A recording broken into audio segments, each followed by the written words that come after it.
السلام علیکم. په کمپاوند او په مکسچر کې څه فرق دی؟ د کمپاوند وضاحت د مکسچر وضاحت مونږ په تیر لیکچرز کې کړی دی. اوس به پکې فرق وایو چې په کمپاوند او په مکسچر کې څه فرق دی. نو لومبنی فرق پکې دا دی چې کم کمپاوند دی دا مونږ سره د کیمیکل کمبینیشن اف ایټمز نه جوړي. یعنی مونږ سره چې کم کمپاوند دی په هغې کې ایلیمنټس یا ایټمز کیمیکلی کمباینډ شوي نو دا کمپاوند جوړ شوي. فار ایگزامپل واټر دی. د واټر چې کوم فارموله ده هغه د H2O، یعنی د واټر په مالیکیول کې 2 هایدروجن او 1 اکسیجن دا کیمیکلی کمباینډ شوي دي. کیمیکل کمبینیشن دي ته وایي چې هغې کې به یا د الکترانو شیرینګ شوي، یعنی یو ایټم به بل ایټم سره الکتران شریک کړي، یا به یو ایټم الکتران لاس کړي پریښی به او بل به الکتران اکسپټ کړي اغستی به. اوس د واټر کیس کې دا واټر یو کمپاوند دی، دی کې دی اکسیجن 2 هایدروجن سره جدا جدا الکتران شیر کړي. که تاسو د واټر د سټرکچر ته وګورئ نو د اکسیجن او د 2 هایدروجن منځ کې سنگل بانډ دی، یعنی سنگل کویلنٹ بانډ دی. نو کمپاوند مونږ سره د کیمیکل کمبینیشن اف ایټمز نه جوړي.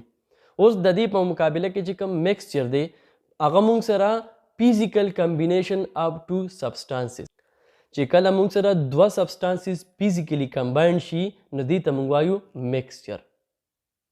فزیکل کمبینیشن څه ته وایي چې د الکترانو څه انوالومنټ نه بلکې 2 څیزونه فزیکلی رایوځای شوي په هغې کې، دې ته وایي فزیکل کمبینیشن. لکه مثال ته تاسو وګورئ سالټ سلوشن چې کوم دی، یعنی کله مونږه په اوبو کې مالګه واچو نو چې کوم مالګه ده سالټ NaCl دا ځان له یو سبسټنس دی، او واټر اوبه دا ځان له یو سبسټنس دی. چې کله مونږ سالټ په اوبو کې واچو دا 2 سبسټانسز شو، دا یو بل سره فزیکلی کمباینډ شول نو دې ته مونږ وایو مکسچر، یعنی د سالټ سلوشن دا مونږ سره یو مکسچر دی.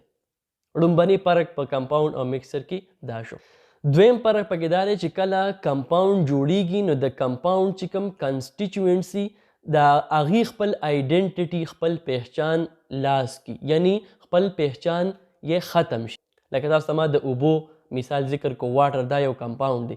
اوس واټر د هایدروجن او د اکسیجن نه جوړ دی. د هایدروجن او اکسیجن چې کله یوازې د دې خصوصیات د H2O نه یعنی د واټر نه مکمل مختلفي. د هایدروجن ځان له خصوصیات او د اکسیجن ځان له خصوصیات. لکه هایدروجن ګیس دی دا انفلیمیبل دی. انفلیمیبل مطلب دا ډیر په اسانه باندې دا اور اخلي. اکسیجن دی، اکسیجن چې کوم دی په سوځېدو کې په برننګ کې هیلپ ورکوي، یعنی برننګ الی کېږي چې کله اکسیجن موجود وي. دې نه علاوه اکسیجن مونږه د ساه لپاره استعمالو، دا د دې یوزز دي.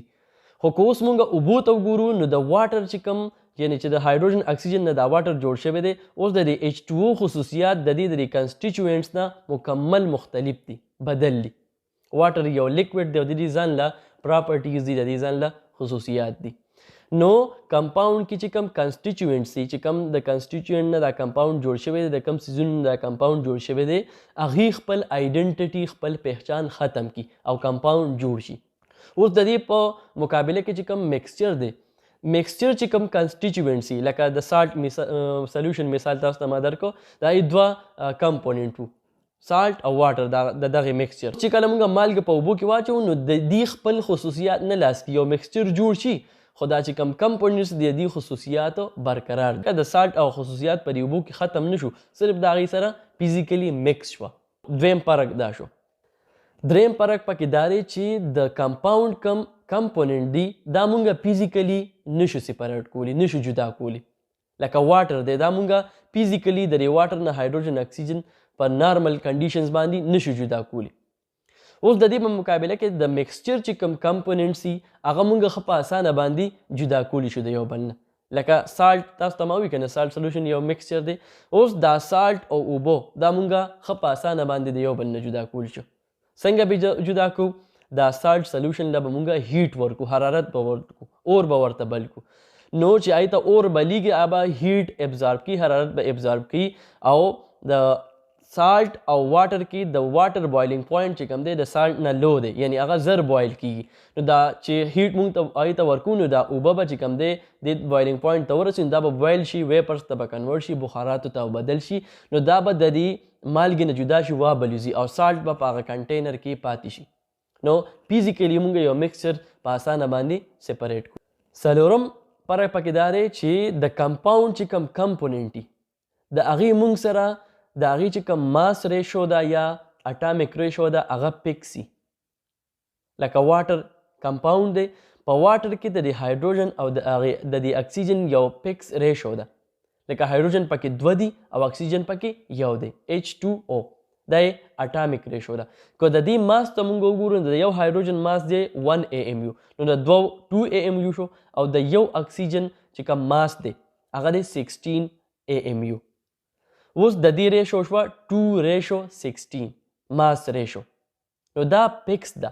اوس کدی کې مونږ معمولیم تبدیلی راولو نو اوس دا کمپاوند به واټر نه پاتېږي، دا به یو بل کمپاوند شي. لکه فار ایگزامپل که مونږ پکې یو اکسیجن سیوا د H2O په ځای کو H2O2. اوس دا یو بدل کمپاوند دی، هایدروجن پر اکساید. دا ځان له یو کمپاوند دی، خصوصیات د واټر نه مکمل مختلف دي. نو د کمپاوند چې کوم ریشو د اټامیک ریشو هغه مونږ سره یا ماس ریشو هغه پکس وي.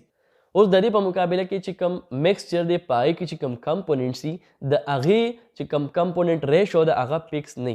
لکه سالټ سلوشن مونږ اگزامپل ووي، نو سالټ سلوشن کې د سالټ او د واټر د ریشو پکس نه، څه کې به یو شانتي څه کې به بل شانتي. بل فرق پکې دا دی چې د کمپاوند چې کوم دی دا مونږ په یو فارمولا باندې کیمیکل فارمولا باندې ریپرزنټ کولی شو. لکه د واټر H2O فارمولا ده، د سالټ NaCl فارمولا ده. اوس میکسچر چې کوم دی دا مونږ سره په یو کیمیکل فارمولا باندې نه ریپرزنټ کیږي. نو دا پکې بل فرق شو. بل فرق پکې دا دی چې کوم کمپاوند دی هغې کې مونږ سره چې کوم کمپوزیشن وي هغه هوموجینیس وي یا یونیفارم وي. لکه اوبه شو یا سالټ شو چې مونږ ته کوم ځای کې واټر ملاویږي، په هر واټر کې مونږ سره د هایدروجن او اکسیجن منځ کې به 2:1 دا ریشو، یعنی 2 هایدروجن یو اکسیجن به کمباین شوي. یا سالټ کې نو چې یو Na هغه سره به Cl خامخا، یعنی NaCl به یو ځای شوي. په هر قسمه ټیبل سالټ چې کمي کامن سالټ هغې کې به NaCl دواړه خامخا. اوس د دې په مقابله کې چې کوم میکسچر دی هغه مونږ سره هوموجینیس هم کیدی شي او هیټروجینیس هم کیدی شي. هوموجینیس میکسچر او هیټروجینیس میکسچر د دې وضاحت تاسو ته ما په میکسچر ټاپک کې کړو. اوس دا سالټ سلوشن چې کوم دی دا یو هوموجینیس میکسچر دی، ځکه په اوبو کې دا سالټ مکمل ډسټریبیوټ شوي، تقسیم شوي، حل شوي، یونیفارم یو شانتي. او که مونږ شګه په اوبو کې میکس کړو نو دا یو هیټروجینیس میکسچر دی. 2 قسمه سبسټانسز شو، شګه او اوبو. نو دا د دې کمپوزیشن چې کوم دی دا مختلف وي، نو دې ته مونږ وایو هیټروجینیس. اخري فرق پکې دا دی چې مونږ سره کم کمپاوند دی د هغې میلټینګ پوینټ شارپ وي. شارپ مطلب دا یو پکس میلټینګ پوینټ وي. لکه د اوبو چې کوم میلټینګ پوینټ دی هغه دی 0 ډګري سنټیګریډ. یا سالټ ټیبل سالټ NaCl مالګه د دې چې کوم میلټینګ پوینټ دی هغه دی 801 ډګري سنټیګریډ. اوس د دې په مقابله کې چې کوم میکسچر دي د هغې میلټینګ پوینټ پکس نه، یعنی هغه په مختلف ټمپریچرز باندې میلټ کیږي. د هغې ټمپریچر یو رینج په هغې باندې دا میلټ کیږي، یو پکس ویلیو یې نه. تھینکس فار واچنګ. د الله په امان.